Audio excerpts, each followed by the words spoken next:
안녕하세요. 더불어민주당 제2기 정책 전문가 양성과정 아카데미에 참여하신 여러분 반갑습니다. 제 목소리 잘 나갑니까? 잘 나가면 한번 손 한번 들어주세요. 예, 고맙습니다. 이 사진이 뭔가 싶으실 텐데 혹시 지난주에 야구 보셨는지 모르겠습니다. 한국 시리즈입니다. 한국 시리즈 야구를 왜 보여주시냐고요? 이 위에 행가래 쳐지는 사람이 접니다. 얼굴이 안 나와서 믿기 어렵겠지만 기사를 보시면 아실 겁니다. 접니다. 며칠 됐죠. 일주일 정도 된 거네요. 이제 지난주 목요일이었죠. 그 수입을 했습니다. 두산 베어스의 K2 위즈가 4연승으로 코리아 시리즈 우승을 했죠. 단체장이 저렇게 그 선수들에 의해서 야구에서 행가래 치주는 경우가 40년 역사상 없는 일이라고 합니다. 그런데 왜 K2 위즈는 수원시장을 불러내서 행가래를 쳤을까? 제가 이것 때문에 인터뷰를 참 많이 받았는데 KT는 저를 명예구단주로 선임하고 있습니다. 그 이유는 수원시의 전폭적인 지원 덕에 KT가 우승했다고 하는 것을 그들이 얘기합니다. 근데 저는 한 게 없습니다. 왜냐? 그냥 저는 프로야구 19단을 유치를 제가 했고 KT를 제 파트너로 삼았고 그리고 구단의 운영과 우리 시가 갖고 있는 구장 운영을 그냥 다 KT에 맡겼습니다. 그저 자율성을 주었지 어느 것도 간섭하지 않았습니다. 왜냐하면 구장의 운영 이것은 최고의 전문가가 바로 구단이기 때문입니다. 그 저희 입맛에 따져가면서 지원하는 것보다 자율성을 부여하면 그들이 스스로 최선의 길을 찾는다는 것이 제 신념이기 때문입니다. 그 결과가 저는 이번 우승이라고 생각하는데 저는 이게 분권의 정신이고 또 그것이 자치분권의 효과라고 생각합니다. 이것이 자율입니다. 그래서 지방자치가 꼭 필요하고 그래서 우리가 볼 때 보다 효율적이고 경쟁력이 있다는 것입니다. 여러분들 스포츠 좋아하는지 모르겠는데 4대 프로 스포츠가 있죠. 야구 외에 축구도 있고 농구도 있고 배구도 있죠. 제 자랑 좀 할게요. 지금 프로 스포츠 4대 스포츠 중에 유사상 어디에도 언제도 없었던 지금 현재 동계 스포츠인 배구, 농구 1위 팀을 다 어디가 하고 있느냐? 다 수원이 하고 있습니다. 현재. 농구가 수원 KT 소닉붐 1위 하고 있습니다. 허운이 있는 팀이죠.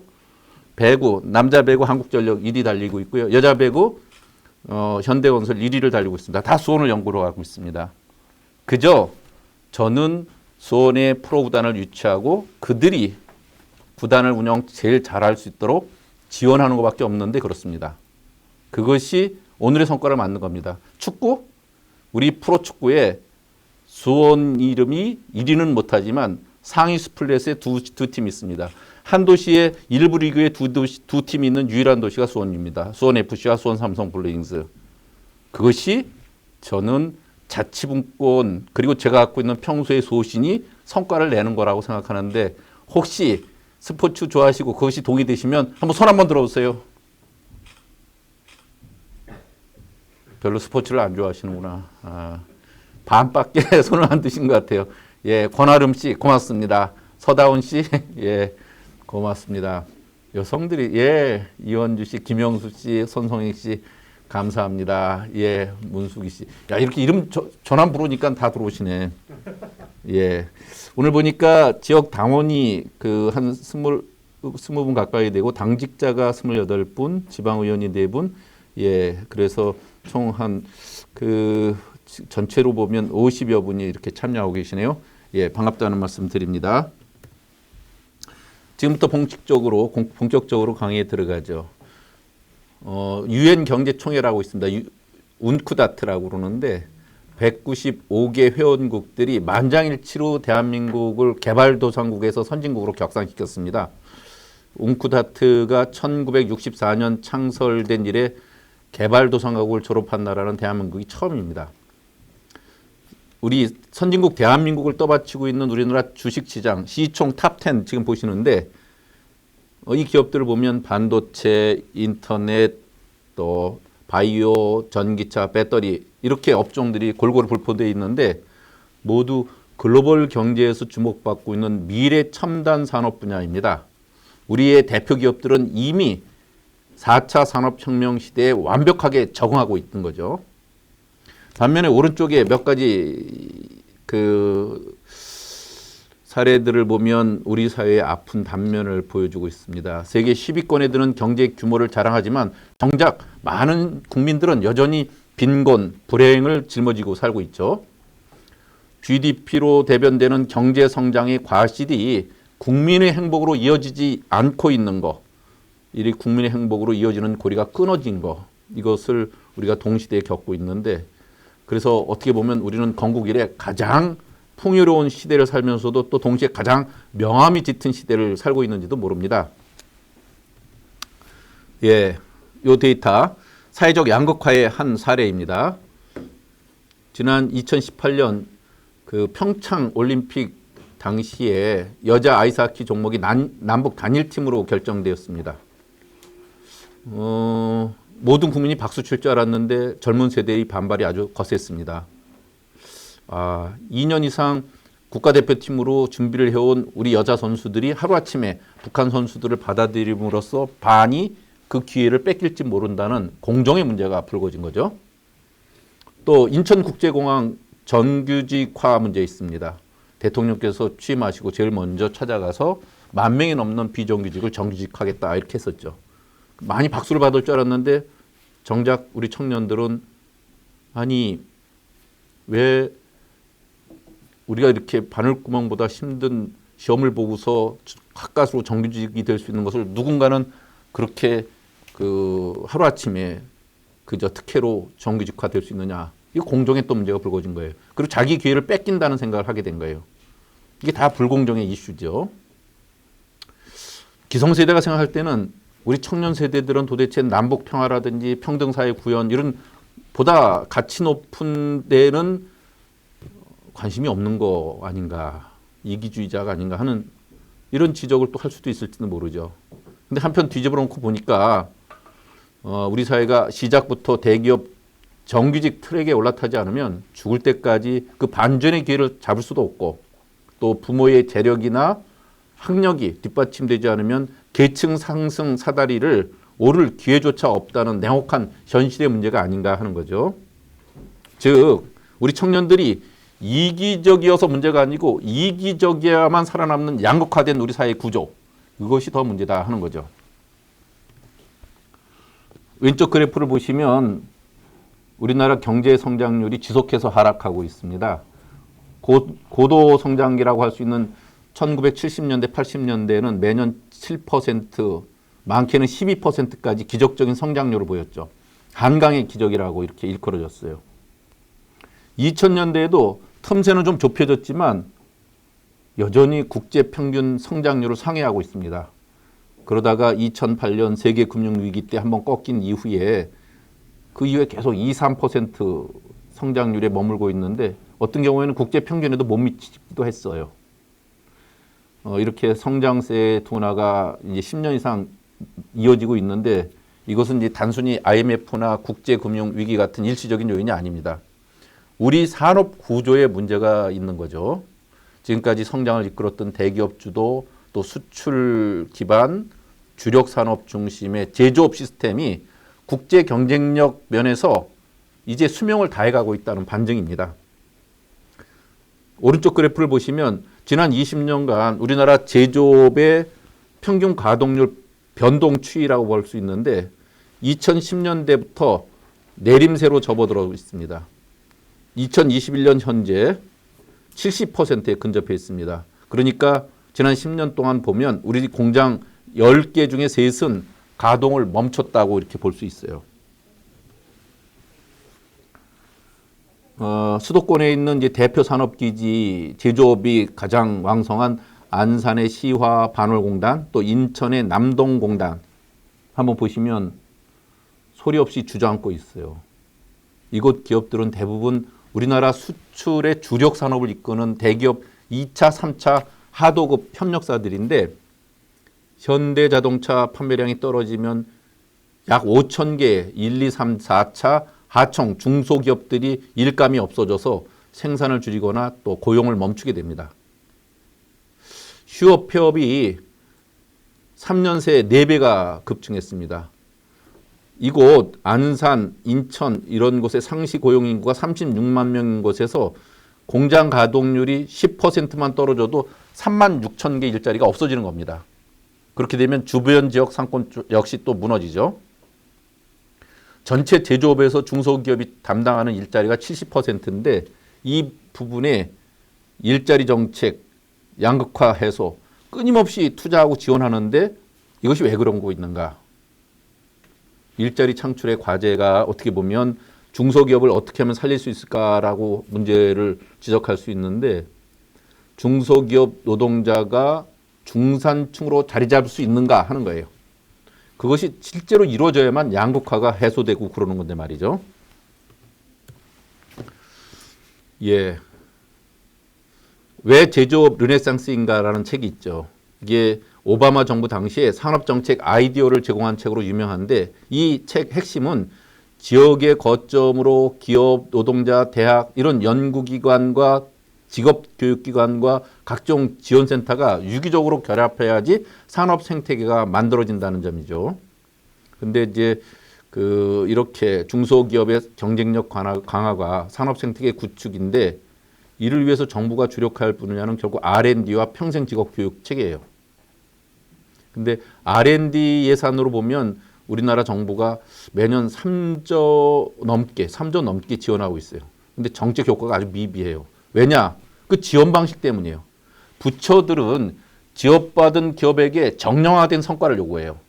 날짜를 넘겨도 안 되고 도중에 연구 목표를 바꿔도 안 되고 왜 그렇게 하냐? 관리들이 보기에 그들이 보는 관리가 그렇게 놔둬서는 안 된다고 보기 때문이에요. 저 위에서는 서류만 가지고 관리를 해요. 그리고 이런 방법밖에 없다고 그래요. 평생 직업체계 어떤가 보죠. 그것도 고용노동부와 교육부가 각각 별도로 사업을 진행해요. 그러다 보니까 교육부가 지원하는 교육비를 노동부가 관할하는 교육기관에서는 사용할 수 없고 그 반대로 또 노동부가 지원하는 교육비는 교육부가 관할하는 교육기관은 사용할 수 없어요.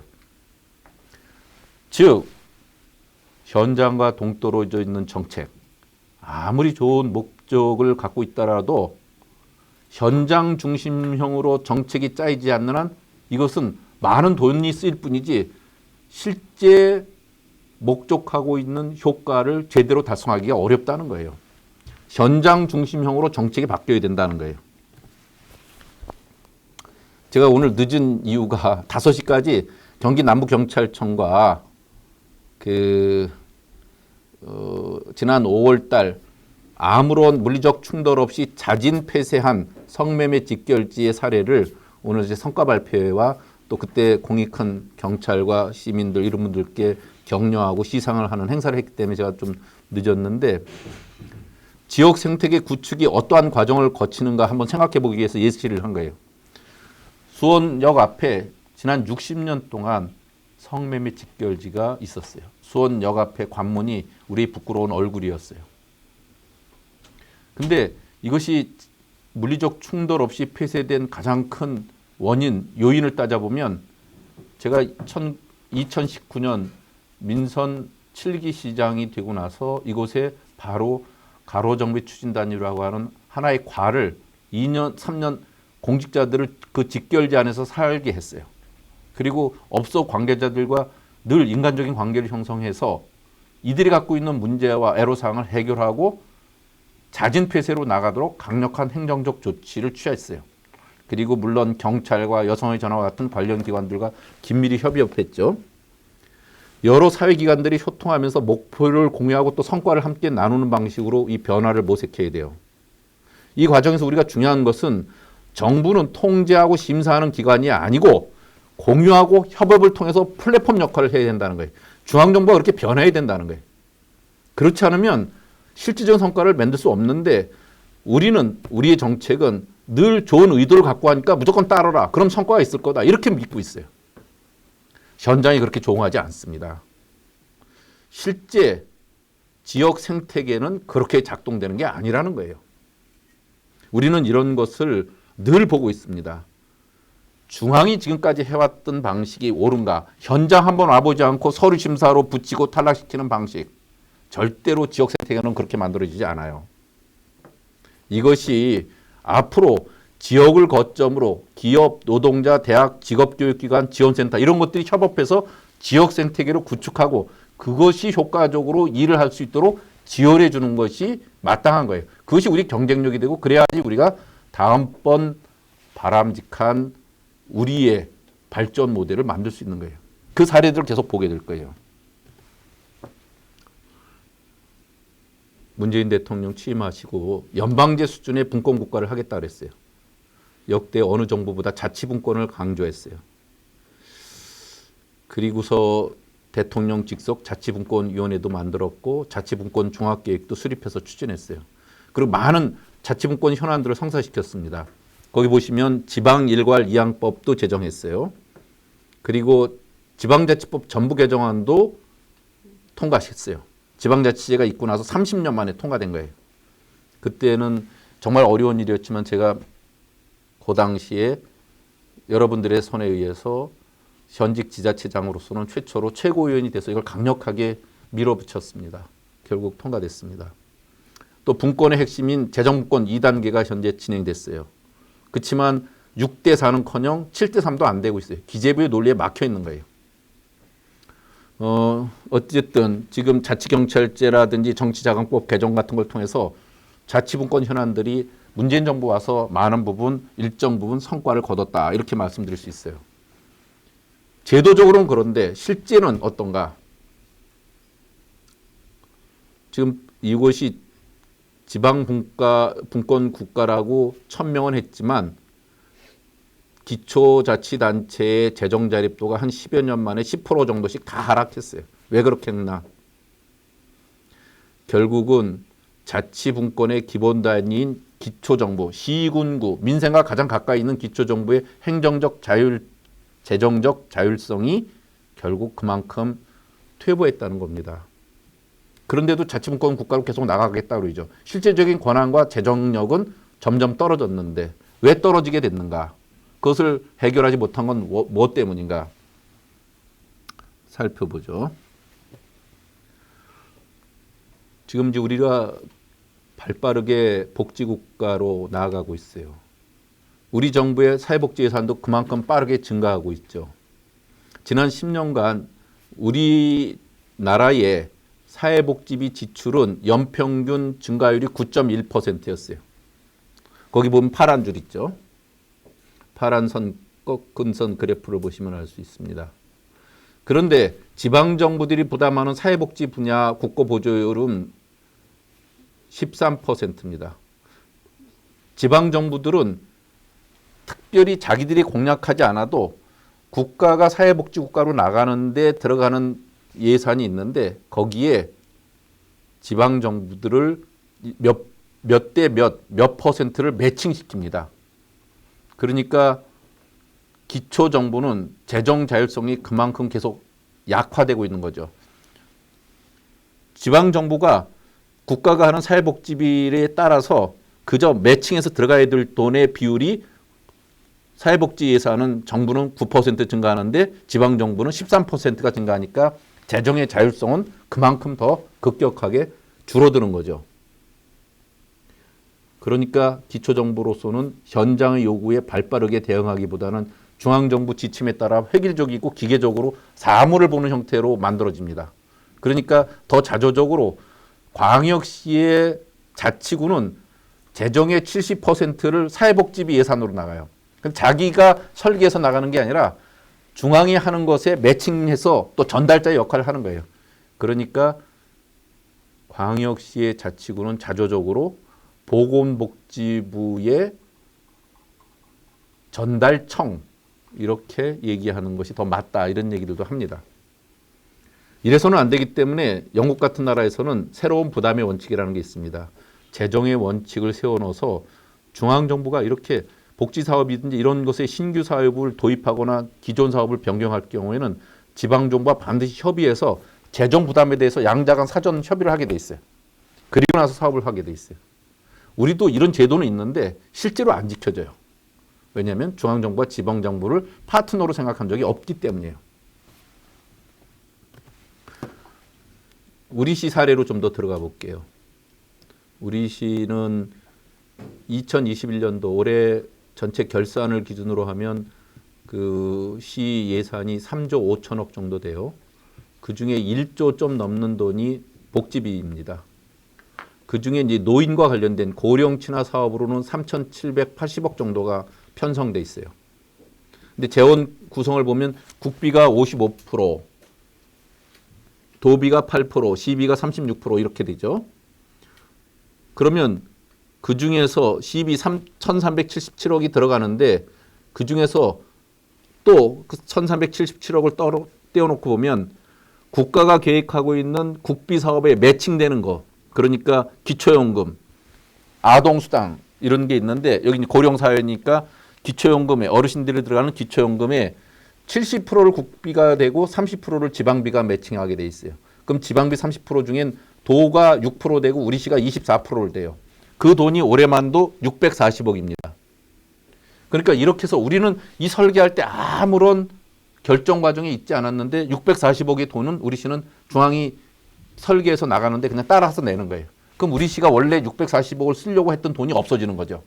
그 640억이라는 돈은 얼마나 큰 돈이냐면 우리시 같은 경우는 큰 도서관 하나 질 때 100억 듭니다. 그 도서관 6개 반을 질 수 있는 돈이 없어지는 거예요, 그냥. 이런 몫으로 1,377억의 75%가 국가가 진행하는 사업에 그냥 매칭돼서 따라 들어가는 겁니다.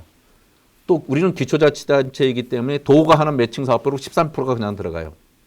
그리고 나면 12%만 수원시가 자체 사업으로 쓰는 돈인데 그 12%라는 게 166억이에요. 그러니까 3,779억이 고령 친화 사업으로 쓰이지만 166억만 우리 시가 자체 결정을 해서 쓰는 거예요.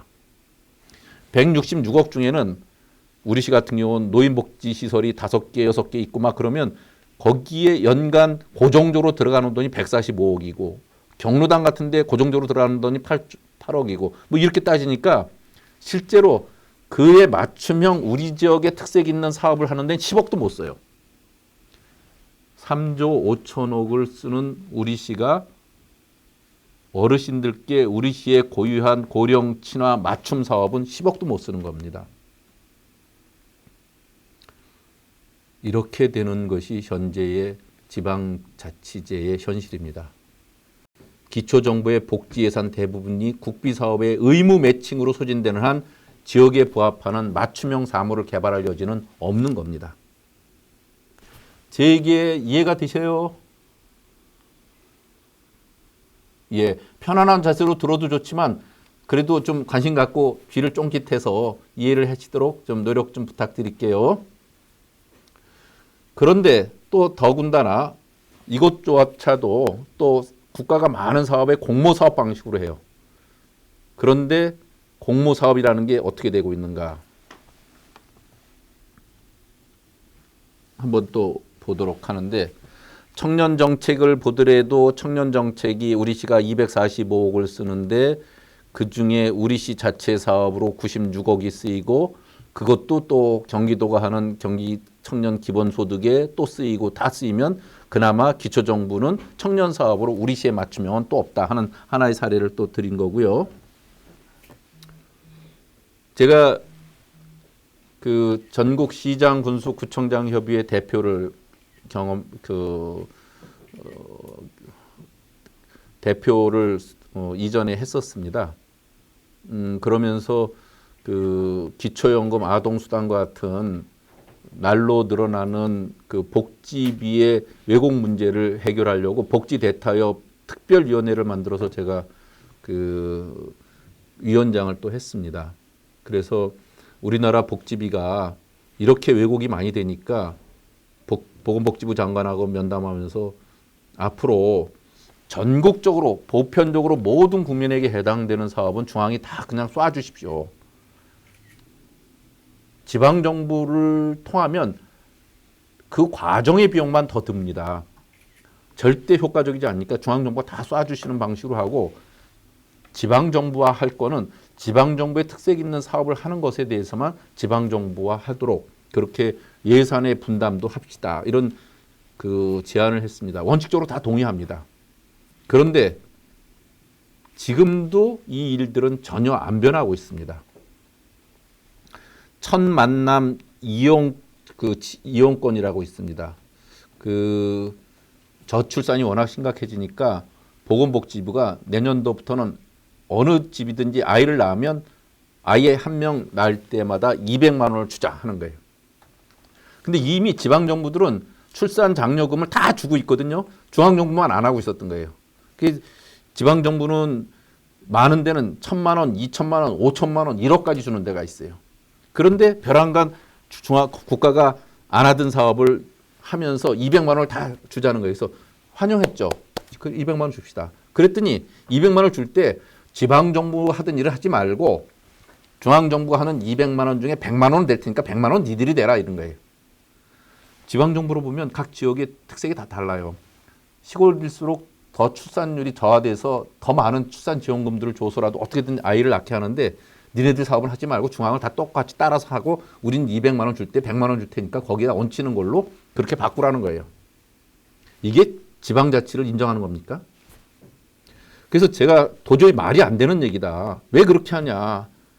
계속 문제 제기했더니 이번에 예산안 올라올 때 어떻게 됐냐면 150만 원을 줄 테니까 50만 원을 매칭하라고 이렇게 바꿨어요. 그래서 제발 그러지 말고 그냥 우리가 지방정부 하던 거 할 테니까 중앙은 그 150만 원을 다 그냥 똑같이 주십시오.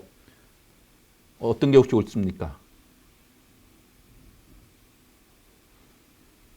이게 안 통하는데, 기초적으로 아주 상식적인 이 일이 안 통하는 데가 한국의 지금 중앙정부의 운영 시스템입니다. 현장이 발동이 안 되는 거예요. 현장의 사정이라는 게. 그 50만 원을 또 매칭하려면 우리는 또 몇십억씩이 또 들어가야 됩니다. 그렇지 않으면 지역의 특색에 맞는 출산 장려금 제도를 다 포기해야 됩니다. 첫 만남 이용권 매칭을 위해서 기존 사업을 접어야 되느냐. 그러면 각 인근 도시와 눈치 싸움을 또 합니다. 어떻게 해야 되느냐.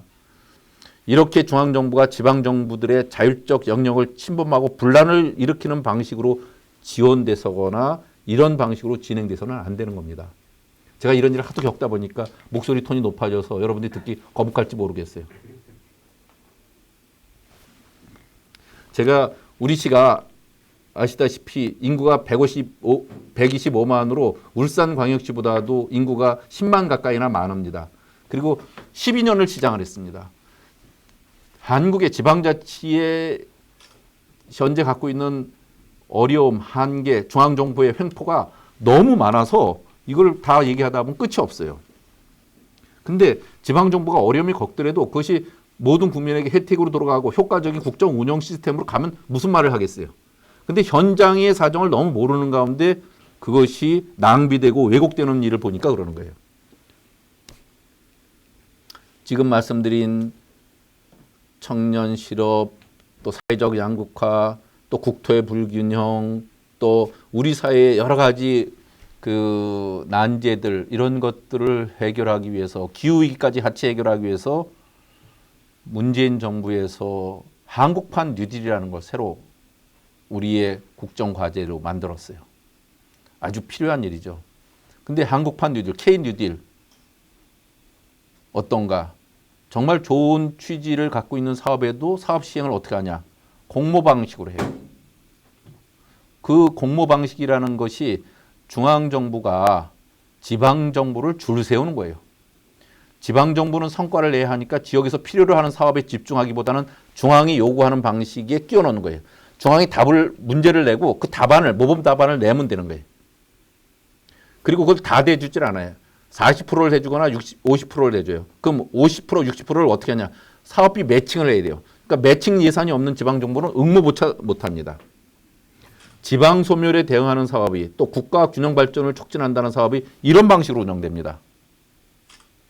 이 얘기를 제가 최고위원하고 또 전에 청와대 비서관도 했었으니까 이것을 중앙정부에 숱하게 지적을 합니다만 안 바뀌어요.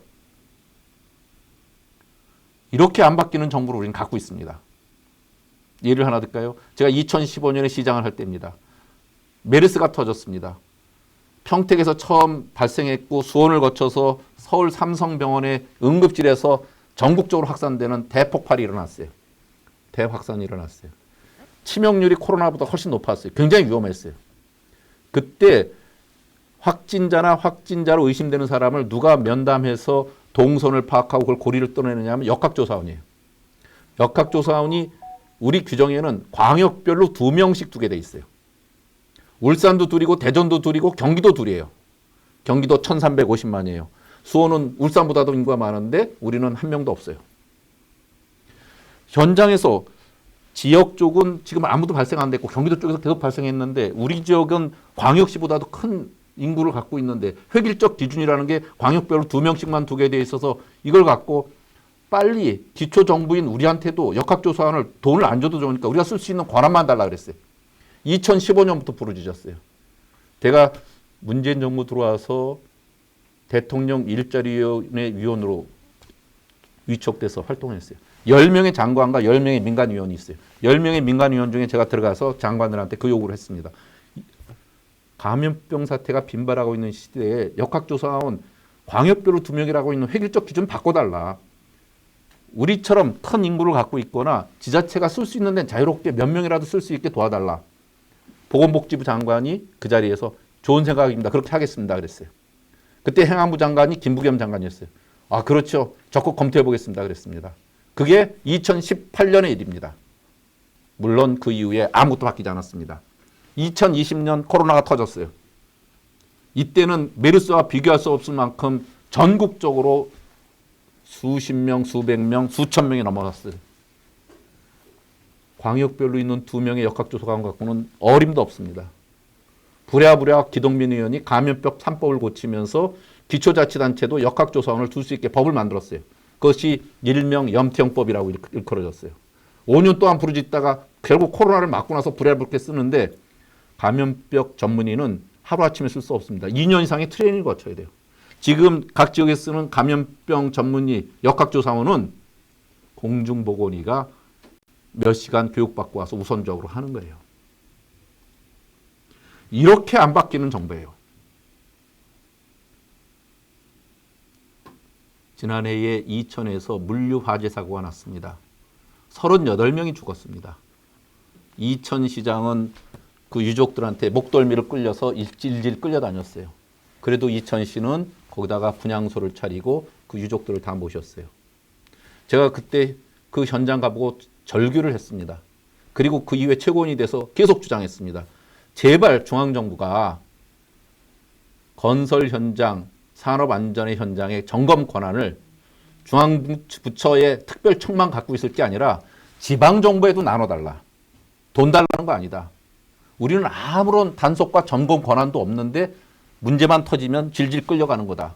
이것은 세월호 때 그 현장에 있는 진도군수나 전남지사가 이 현장을 지휘했으면 쓰러져가는 배를 유리창을 깨고라도 아이들 구해내게 했을 텐데 청와대만 바라보다가 우리 아이들 다 수장시킨 그런 일을 또 겪는 거다. 우리 정부도 그렇게 하면 안 되지 않냐.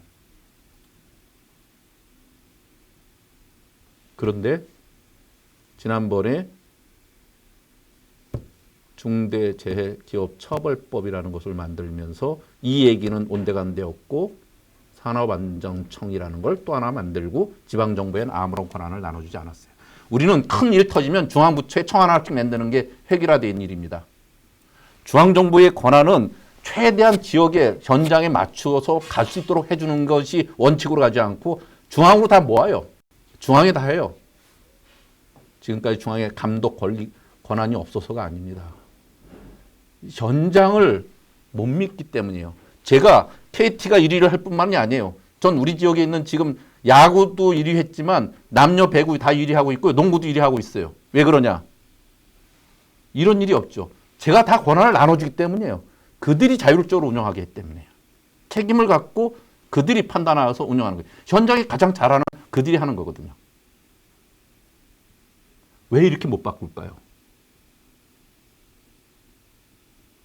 모든 권한이 청와대에 있고 모든 권한이 중앙부처에 있고 모든 권한이 국회에 있고 모든 권한이 기재부에 있고 모든 권한이 검찰에 있어요.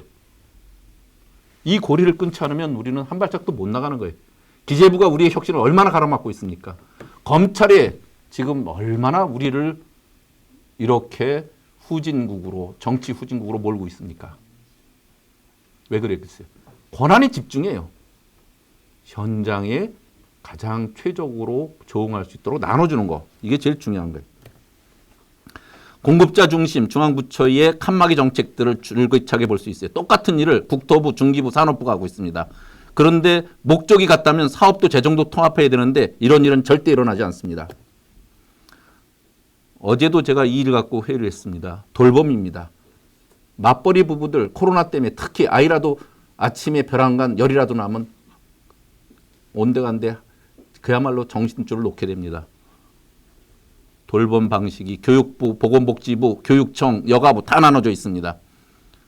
핵가족 시대 돌봄 수요가 증가하는데 이름만 다른 사업을 늘려서 서비스 이용자 혼란만 가중시키고 있습니다. 돌봄 통합 반드시 해야 됩니다. 이런 일들을 다른 나라는 어떻게 해결해 왔는가? 스웨덴의 스페인의 빌바오라는 도시, 지금은 구겐하임 미술관으로 아주 유명해졌죠. 2차 세계대전 이후에 실업률이 25%나 됐던 그 오염된 강 폐조선소 도시가 쓰러졌어요. 도시 재생이 일어났는데 그때 빌바오 메트로폴리 30이라고 하는 지방정부 주도의 민간합동연구소가 도시의 비전을 제시하고 사업 타당성을 판단했어요. 그리고 우리 돈으로 현재 3천억에 해당되는 그 빌바오 구겐하임 미술관을 만들었어요. 우리는 이거 불가능합니다. 왜냐? 중앙정부의 예타를 통과할 방식이 없습니다. 저 거제쯤에 수천억 되는 것에 그 지방정부가 계획했다. 그래서 저렇게 엄청난 미술관을 짓는 것을 예타를 통과할 방법이 없습니다. 근데 이건 왜 그러냐? 그 도시가 모든 이해관계자가 동등한 지위로 참여하는 빌바오 메트로폴리 30에서 갈등을 중재하고 모든 이익을 위한 합의점을 도출해서 그들이 책임을 지는 그들의 개발 방식을 그들이 결정해서 한 거예요. 중앙정부는 그것을 밀었어요. 말매의 눈물이라고 잘 알 겁니다. 현대조선소에서 맨 마지막 말매에 남아있던 타워 크레인을 1달러에 사온 사건으로 유명해진 데가 있죠. 거기가 폭망했는데 거기를 시민대표 전문가로 구성된 TF를 통해서 시민과 함께 도시 비전을 구상하고 말매 2000 계획에 담아서 전환의 과정에서 시민 중 누구도 이 의사결정에서 배제되었다고 느끼지 않도록 하는 결정을 하게 해요. 그리고 친환경 도시로 도시 비전을 채택하는데 지역대학을 설립해서 지식 기반 신산업과 도시재생 사업을 나가서 또 야당과의 연정을 통해서 이 일을 해요. 다 자치와 분권의 힘입니다. 우리 경우라면 교육부, 국토부, 산업부, 과기부 이런 데 공모사업 쫓아다니다가 시절 다 보냈을 겁니다. 물론 그런 모든 중앙부처가 함께 협업해서 지방정부를 돕는다는 예도 찾아본 적이 없습니다.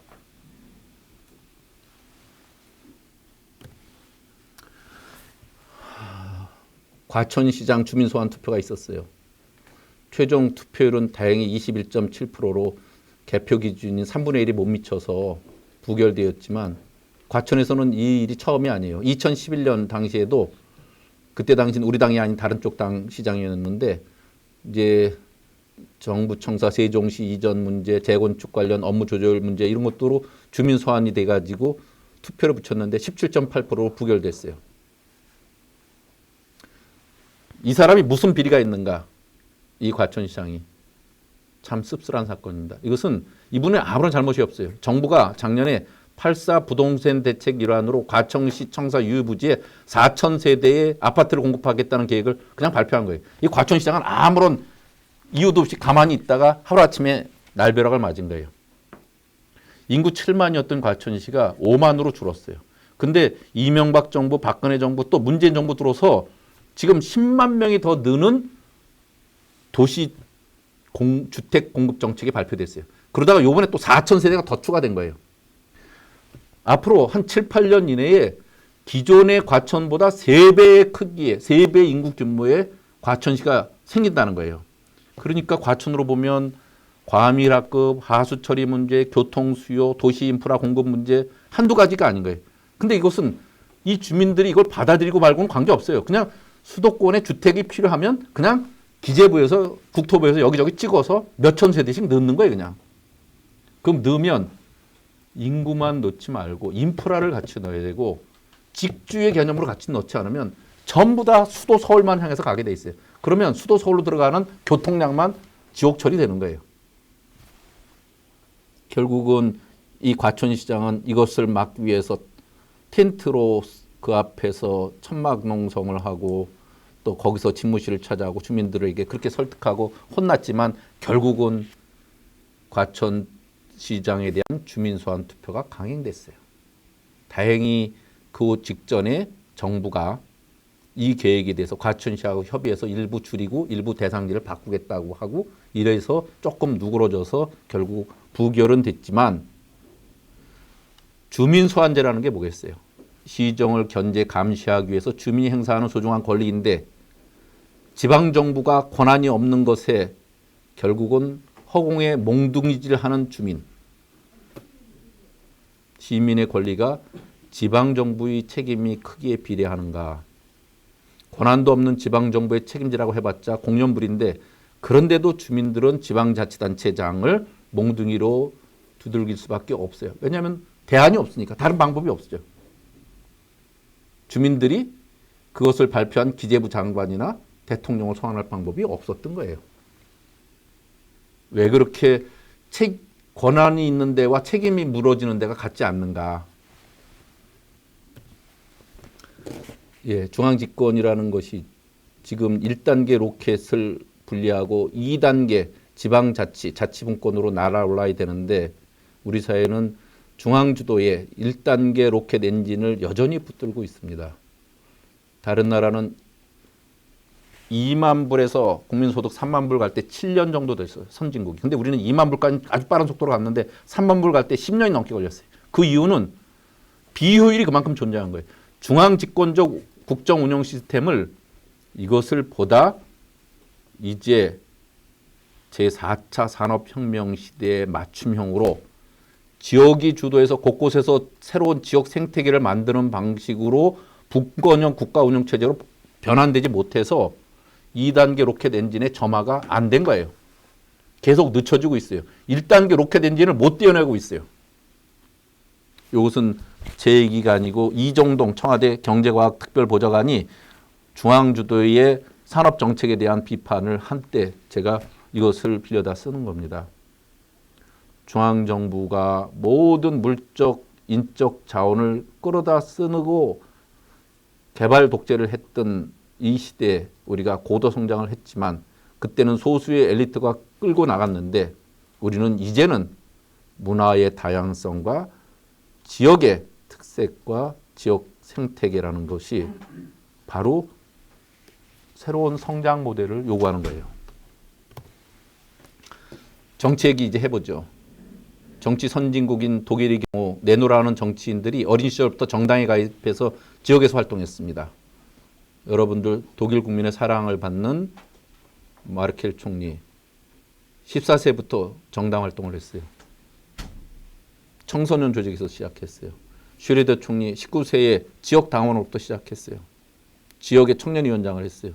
헬무트 콜 총리 16세에 고향의 청년위원회 당원으로 또 주청년위원회 시위원장으로 이렇게 했어요. 주위원장까지 거쳤어요. 최연소 여성 총리 핀란드의 산나 마린 20세 때부터 시작했어요. 시의원부터 시작했어요.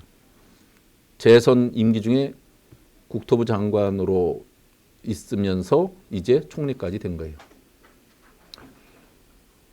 우리나라도 이제 국회의원의 경우 구의원으로 시작해서 시의원, 구청장, 국회의원 된 사람 여러 선 있습니다. 지금은 이제 이해식 국회의원이 그렇죠. 백재현 전 의원도 그랬습니다. 21대 국회에 지방정부 활동 경력이 있는 분이 우리 당만 해도 40분이 넘습니다. 그리고 이번에 대통령 여야 후보가 국회를 경험하지 한 번도 안 왔던 사람들이 여야의 대선 후보가 되어 있습니다. 세상이 바뀌었습니다. 여의도로 대변되는 중앙의 정치가 국민들의 불신이 그만큼 큰 겁니다. 우리가 이미 발전 방식과 정치 영역을 바꿔야 됩니다. 제가 지난 회의에 최고위원 출마할 때 한 마리의 미국 매기가 되겠다고 그랬어요. 여의도로 가는 동종의 고기들만 사는 데서 매기가 돼서 휘젓고 다녀서 그 생태계를 건강하게 만들겠다고 그랬어요. 근데 제가 7개월 만에 서울시장, 부산시장 선거 패배로 지도부 총사퇴로 옷 벗고 나왔습니다.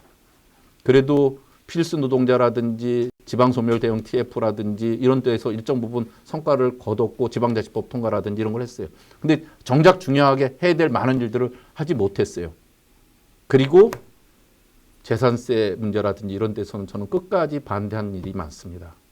그런데 제 얘기가 먹히지 않습니다. 현장의 수용성을 감안하지 않았어요. 아쉽습니다. 제가 다 잘했다는 건 아니지만 우리는 이미 바꿔야 될 것이 안 바뀌고 있는 이유가 뭔가? 우리 시의 자매 도시들 보면 세계적인 환경 도시로 유명한 독일의 프라이부르크. 프라이부르크 시장은 34세의 나이로 시장이 됐는데 그 도시는 시장 임기가 8년입니다.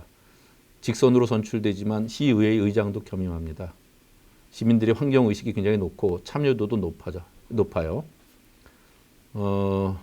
시의회가 실질적인 대의기구로 작동해서 그 어떤 운영 방식을 가져야 하는지 시사하는 바가 아주 크고요. 제가 지난달 말에 갔다 왔는데 미국의 5대 도시 중에 하나인 피닉스시입니다. 여기에 시장이 40세입니다.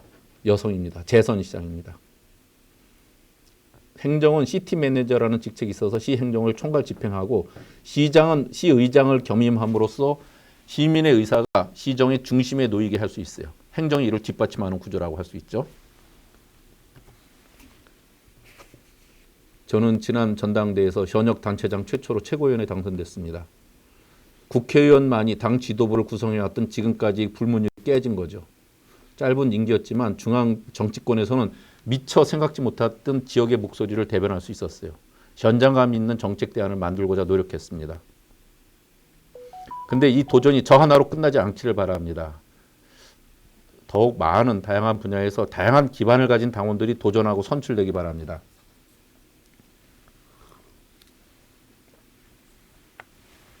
그래서 우리 민주당도 다양성이 존중되고 기초가 튼튼한 민생 정당이 되었으면 합니다. 지방자치법이 이제 작년 12월 9일 통과돼서 이제 많은 부분이 바뀔 수 있게 됐습니다. 기관 구성의 다양화라는 걸 한번 보시면 우리나라 현재 지방정부는 기관 대립형이 현재 이루어지고 있는 건데 그게 이제 단체장 중심인 거예요. 그러니까 시장, 군수, 구청장 중심이죠. 의회는 그걸 심의만 할 뿐이죠. 앞으로는 이것이 지역 실정에 따라 내각제와 유사한 기관 통합형인 그 의회 중심형 이렇게 바뀔 수 있습니다. 아까 제가 말씀드렸던 미국과 유럽 같은 경우가 되죠. 그리고 그걸 어떻게 결정하냐? 주민 투표로 우리는 이런 방식으로 하겠다 이렇게 선택할 수 있습니다.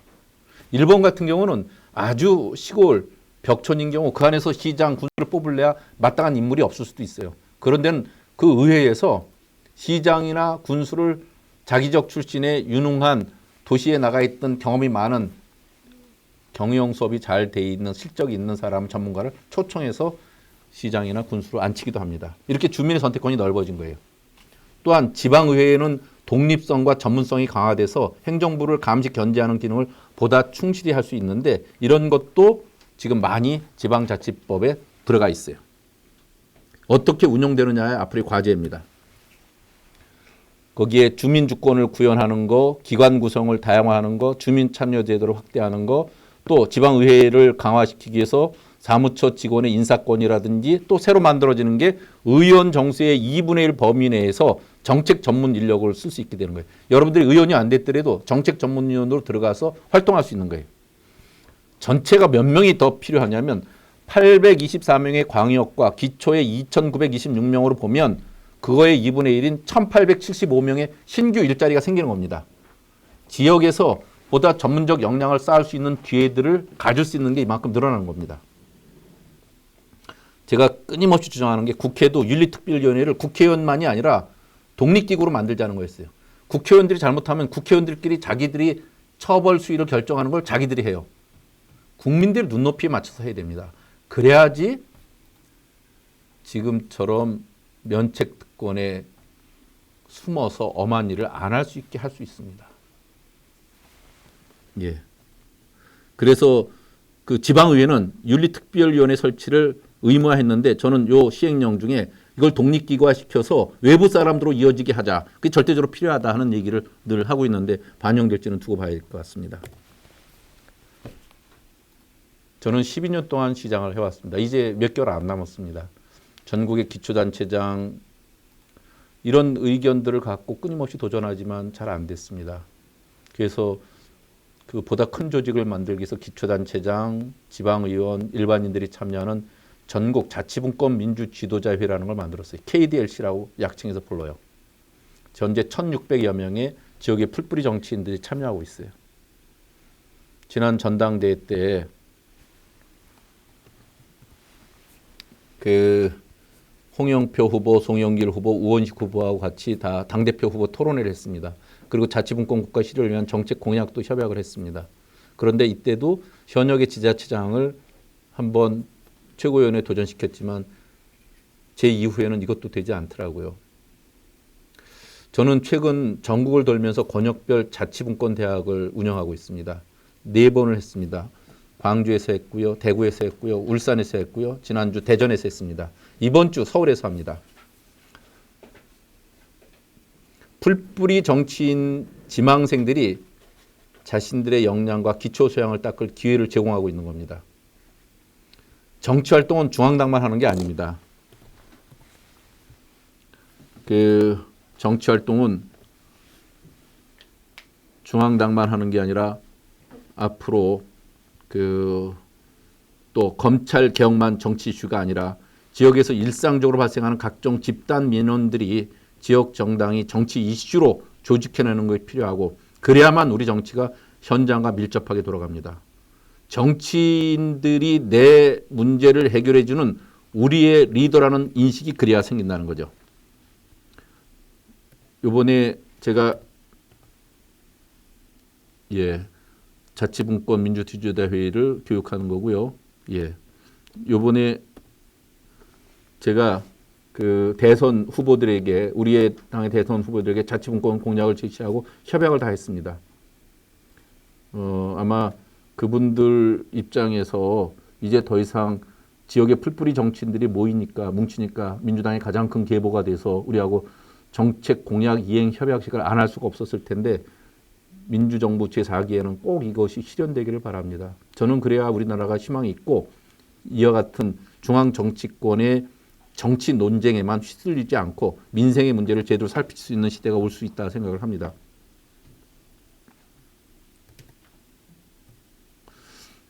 그렇게 그 현장의 목소리를 담아서 자치분권 공약을 10가지를 추려서 전국의 풀뿌리 정치인들에게 물었어요. 지방자치 핵심 정책을 무엇으로 하는 게 좋겠는가. 그래서 나온 것이 거기 있는 지방분권형 개헌을 해야 되는 데가 첫 번째, 재정운영의 자율성, 균형발전과 지방소멸 대응 이런 것으로 순서로 나왔습니다. 지금까지의 이전과 같은 국정운영 방식은 이제 바꿔내야 합니다. 국정운영의 대전환을 이루기 위해서 그래서 우리는 지방분권형 개헌이 꼭 필요합니다. 현재 지방정부라고 부르지만 지방정부 아닙니다. 지방자치단체입니다. 지방정부가 되려면 그 지역에서 자기들이 조례를 스스로가 국가 법규와 관계없이 만들 수 있어야 됩니다. 즉 국가 법령에 위반되지 않는 한 모든 것을 자율적으로 할 수 있어야 됩니다. 지금은 어떻게 되냐? 국가 법령이 위임한 것만 할 수 있습니다. 시대가 바뀌어야 되는 거죠. 최근 들어서 국회 사무처가 조사한 여론조사에서도 국민의 66%가 개헌에 찬성한다는 의견을 냈습니다. 국민들도 현행 헌법이 1987년 그때 6월 항쟁 이후에 변화된 사회 현실을 제대로 반영하지 못하고 있다고 생각했기 때문에 이번에는 개헌이 반드시 이루어져야 된다 하는 생각을 합니다. 지역이야말로 정치 리더를 육성하는 가장 최적의 훈련장입니다. 지역에서 일군 작은 성과가 바로 우리 대한민국을 바꾸는 위대한 동력이 될 겁니다. 그런 각오로, 그런 사명감으로 우리 여러분들이 호흡해서 여러분들이 그런 현장에 가셔서 저와 함께 동지가 되어주시기를 바라면서 오늘 제 말씀이 여러분들에게 그런 생각을 키우는데 조금이라도 보탬이 되기를 바랍니다. 이상으로 제 강의를 마치도록 하겠습니다.